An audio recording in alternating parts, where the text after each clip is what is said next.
Chers bien-aimés, la vie, c'est notre éducateur. Nos parents, ils ne font que nous dire ce qu'eux aussi ils ont appris de leurs parents, l'expérience qu'ils ont eue, l'éducation qu'ils ont eue. Et ils essaient de nous protéger. Mais en réalité, c'est la vie qui éduque l'homme. La preuve, quand on était petit, il y a des choses que nos parents nous disent que nous n'acceptons pas, que nous ne comprenons pas. Mais aujourd'hui, la vie te fait comprendre ces choses et la vie te fait accepter ces choses. En réalité, c'est la vie qui éduque l'homme. Vous allez voir que quand tu commences par grandir, tu as des épreuves. Et après chaque épreuve, tu as une leçon. Et c'est comme ça qu'on devient un homme. Des fois, on peut échouer. Des fois, on peut réussir. Mais laissez-moi vous dire que celui qui a peur d'échouer ne commence jamais. Et celui qui a peur d'échouer pour la deuxième fois ne résout jamais son premier échec, a dit Richard. Si tu as peur de commettre une deuxième fois une erreur, tu n'arriveras jamais à résoudre la première. Il faut essayer, essayer et encore essayer. La Bible nous a dit que tu vas tomber 7 fois. Dieu, il est prêt à te relever 7 fois. Alors Dieu nous demande d'être tenace, quels que soient les échecs. Il y a les gens dans la vie qui ont échoué plusieurs fois. Mais au finish, ils sont devenus les meilleurs. Alors bien aimé, il faut avoir de l'audace dans la vie. Et mon conseil aussi pour les parents, il faut laisser vos enfants oser. Parce que nous sommes souvent, des fois, nous sommes des parents trop protecteurs. On a peur que l'enfant se blesse. Et l'enfant reste avec nous. Et cet enfant n'aura jamais envie de oser. Nous les chrétiens aujourd'hui, c'est comme s'il y a un courant d'eau qui nous traîne dans une seule direction, dans un sens unique. C'est pourquoi nous réfléchissons de la même manière, nous parlons de la même manière. Parce que nous sommes conduits par un courant d'eau qui va dans un sens unique. Et nous n'acceptons pas tout ce qui vient de sens contraire. Et c'est malheureux. Alors que tout ce qui vient de sens contraire nous donne plus de force. Nous apprend à être tenace, nous apprend à être bien fixé. Tout ce qui vient de sens contraire nous donne le courage de lutter, nous apprend à lutter plus fort. On n'aime pas les choses de sens contraire. C'est pourquoi tu vois dans les églises, dans les assemblées, si le pasteur adjoint ne prêche pas comme le pasteur titulaire, il n'est pas aimé. S'il ne parle pas comme le pasteur titulaire, il n'est pas aimé. C'est pourquoi vous allez voir tous les autres pasteurs adjoints, ils veulent tous ressembler au pasteur titulaire. Alors là, il n'y a pas de différence. Pourquoi? Parce qu'ils veulent se faire aimer comme le pasteur titulaire. Nous tous, on veut ressembler à celui qui est devant nous. C'est pourquoi souvent, on n'a toujours que de la même chose. De la même manière de penser, la même manière de parler, la même manière d'agir. Et quand on est comme ça, on rate le plan individuel que Dieu a mis dans ta vie, le plan, le projet que Dieu veut faire de toi. Parce que tu n'es pas toi, tu es devenu l'autre et tu l'as voulu ainsi. On n'aime pas tout ce qui vient du sens contraire. Bien-aimés, c'est ça qui nous empêche à oser. Le message que je te donne aujourd'hui, c'est d'apprendre à oser dans la vie. Il faut oser. Il faut apprendre à oser. Quand nous prenons la parabole du fils prodigue, si nous voyons dans la Bible, dans le livre de Luc, chapitre 15, je ne vais pas lire aujourd'hui, mais après tu peux lire pour mieux comprendre. Au verset 12, l'enfant, un jour, a décidé, il a dit à son père, papa, je veux avoir ma part d'héritage. Imaginez à cette époque, en ce temps-là, l'éducation qu'il y avait, le fils cadet qui ose aller vers son père, demander son héritage pendant que son père est en vie. Quelle audace! C'est ce que j'apprécie chez cet enfant, ce fils. Et c'est ce que nous, les chrétiens, ne faisons pas aujourd'hui. On n'aime pas oser. On n'aime pas aller dans le sens contraire. Vous savez, dans l'homme, il y a un mal. Le mal, c'est que l'homme apprécie inconsciemment ce qui est mauvais que ce qui est bien. D'ailleurs, c'est pourquoi, dans la vie, quand tu fais de bonnes choses, le jour où tu feras une mauvaise chose, c'est la mauvaise chose que les gens vont garder. L'homme, l'humain est focalisé, la société est focalisée, garde mieux, accepte et conserve tout ce qui est mal et oublie tout ce qui est bien. Tu peux faire beaucoup de bien à quelqu'un. Le jour où tu fais le mal, et c'est le mal qui va garder, cette personne va garder. C'est le mal que la société va garder. On prête beaucoup d'attention à ce qui est mauvais qu'à ce qui est bien. Ce fils, son comportement doit nous enseigner. Dans le mauvais, on peut apprendre de bonnes choses. À cette époque, il a eu l'audace, où l'obéissance était au plafond, où l'enfant n'a pas le droit même de parler quand son père est à côté. Mais cet enfant, du vivant de son père, a réclamé sa part d'héritage. Waouh! Bravo! Il est audacieux, il était audacieux. Après qu'il a dilapidé toutes ces choses,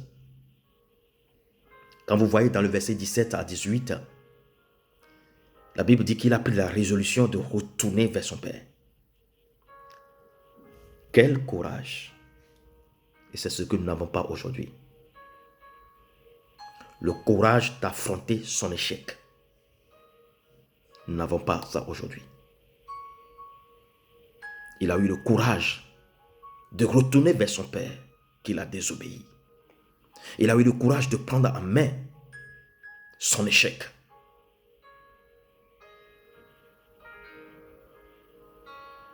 Le courage d'affronter son échec. C'est une qualité aussi. Et il est revenu vers son père. Il a dit, papa, j'ai péché contre le ciel et j'ai péché contre toi. Il n'a pas eu honte, mais il a pris la décision d'affronter son échec. Et c'est ce que il nous a donné comme leçon. Avoir l'audace et avoir le courage d'affronter son échec. Je le répète, avoir le courage d'affronter ton échec. Mais quand nous voyons dans la vie de son frère aîné, celui-là qui est resté avec son père, qui était dans l'obéissance totale, avec son père. Le fils aîné. Vous allez voir dans le verset 25 jusqu'au verset 31, la Bible dit que lui, il était toujours dans le champ, en train de travailler pour son père. Obéir aux ordres de son père. C'est une bonne chose. Mais si tu obéis à ton père, papa, si ton fils t'obéit à tout temps et à tout moment, et il respecte minutieusement les choses que tu lui dises, et qu'il ne réfléchit pas et qu'il n'ose pas à te dire des choses contraires, cet enfant, il y a quelque chose qui ne tourne pas rond. Ce fils aîné était toujours dans le champ en train d'obéir son papa. Il n'ose pas à exprimer ses sentiments. Il ne fait qu'obéir à la lettre. Vous allez dire qu'il est mieux, mais pas tout à fait. Au verset 25, du verset 25 jusqu'au verset 31, quand il est revenu du champ et il a entendu qu'il y a de la musique dans la maison de son père, la Bible dit, il a posé des questions à un serviteur à la porte de la maison. Et le serviteur a dit que ton frère est retrouvé, ton frère est de retour. Mais comme ton père l'a retrouvé, ton père a tué le veau gras pour faire la fête à ton frère. Là, il s'est mis en colère. Au fait, c'est pas le fait que son frère est revenu à la maison qui l'a énervé, mais c'est le fait que son papa a tué le veau gras que lui, il convoitait depuis et qui n'a pas eu l'audace de demander. C'est ça qui l'a mis en colère. Juste parce qu'il n'est pas audacieux. Il convoitait ce veau gras, mais il n'a jamais eu le courage de demander à son père ce veau gras pour aller faire une fête avec ses amis, puisqu'il a dit. Il a piqué, il a fait une crise de colère à cause du veau gras et non à cause du fait que le frère, son petit frère, est revenu à la maison. Vous voyez, dans la vie, en tant que des fois des chrétiens, on n'arrive pas, on n'ose pas à exprimer nos sentiments. Et cela nous pousse dans l'hypocrisie. Parce qu'il y a un schéma qu'on nous a enseigné. Et dans ce schéma, on met de côté tout ce qui est nos sentiments, nos envies. On fait semblant d'être conforme à ce schéma. Et l'hypocrisie est en nous. Et on n'exprime pas nos sentiments. On n'exprime pas nos pensées. On n'exprime pas nos ressentis. Parce qu'on veut plaire aux gens. Et l'hypocrisie s'installe en nous. Et nous sommes devenus comme des pharisiens qui font semblant de suivre minutieusement la loi de Moïse. Mais derrière, ils sont autre chose. Ils sont coincés. Et ils passent du côté de la vie que Dieu les a donnée. Vous savez, si tu n'as pas l'audace, si tu n'es pas audacieux, tu vas vivre selon l'image des autres. C'est pourquoi je vous conseille d'être audacieux dans la vie. Surtout les chrétiens. Il faut avoir de l'audace. Et c'est comme ça que tu vas réussir. Je le répète, celui qui n'a pas de l'audace ne commence jamais. Et celui qui a peur de commettre la même erreur, une deuxième fois une erreur, ne résoudra jamais la première qu'il a commise. A dit Richard. Un jour, il y a un pasteur qui a l'habitude de recevoir les fidèles parce que c'est un pasteur qui est vraiment loin. Et les gens venaient à la queue leu toute la journée, chaque jour, pour recevoir des conseils, pour faire la confection. Et il les recevait l'une après l'autre. Et ça lui prenait beaucoup du temps. Mais il le faisait parce que il veut plaire à ses supérieurs, il veut plaire à Dieu. C'est une bonne chose. Il est dans son ministère. Mais un jour, à sa grande surprise, les gens passaient, et voilà, sa femme était arrivée aussi devant lui. Son épouse. Il a vu son épouse. Et après son épouse, il y a encore eu une longue queue. Il dit, mais chérie, qu'est-ce que tu fais ici? Et sa femme lui dit, moi aussi j'ai un problème. Mon mari n'a plus le temps pour moi. Je ne vois plus pratiquement, je ne vois plus mon mari. Mon mari n'a pas le temps pour moi. Je me sens triste. Moi aussi j'ai décidé de venir voir le pasteur pour qu'il me donne des conseils. Qu'est-ce que je dois faire? Le pasteur a baissé sa tête et il a compris que il croyait en train de servir Dieu. Mais il a oublié l'essentiel. Il a oublié sa famille que Dieu lui a confiée. Bien-aimés, nous devons avoir dans la vie, nous devons avoir le sens de la raison et oser dans la vie. Selon l'histoire, la parabole du fils prodigue, son frère aîné, il ne savait pas qu'il a le droit de réclamer ce veau gras et d'aller partager un bon moment avec ses amis. Il ne le savait pas que c'est ce qu'il fallait faire. Pour lui, il est en train d'obéir à son père, mais dans son cœur, il a des envies qu'il ne peut pas exprimer. Mais le fils cadet a osé. Il a échoué. Il a pris le courage et il a affronté son échec. Il est revenu. C'est la différence entre le premier et le deuxième, le fils aîné et le fils cadet. Il n'a pas le courage de oser. Dans la vie, il faut oser. Nous pouvons aussi tirer beaucoup de leçons de la vie, du comportement du fils aîné qui était toujours resté dans l'obéissance, qui n'a jamais cherché à voler de ses propres ailes, à exprimer ses sentiments. C'est ce qui nous arrive aussi aujourd'hui.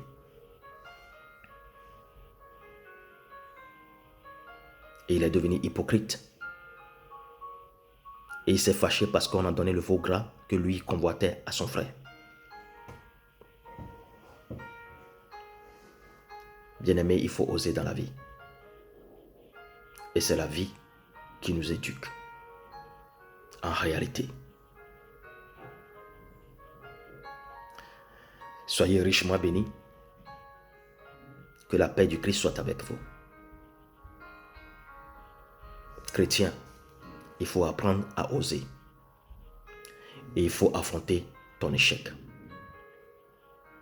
Dieu est prêt à te relever à chaque fois que tu tombes. L'homme fort n'est pas celui qui ne tombe jamais, mais celui qui se relève à chaque fois qu'il tombe. C'est ça ce qu'on appelle un homme fort. Celui qui ose, celui qui a de l'audace, celui qui accepte les critiques, celui qui affronte les critiques, les difficultés, celui qui n'a pas de barrière, celui qui surmonte ces obstacles. C'est le héros de la vie. Soyez richement bénis. Bonne journée à vous. Shalom. Shalom.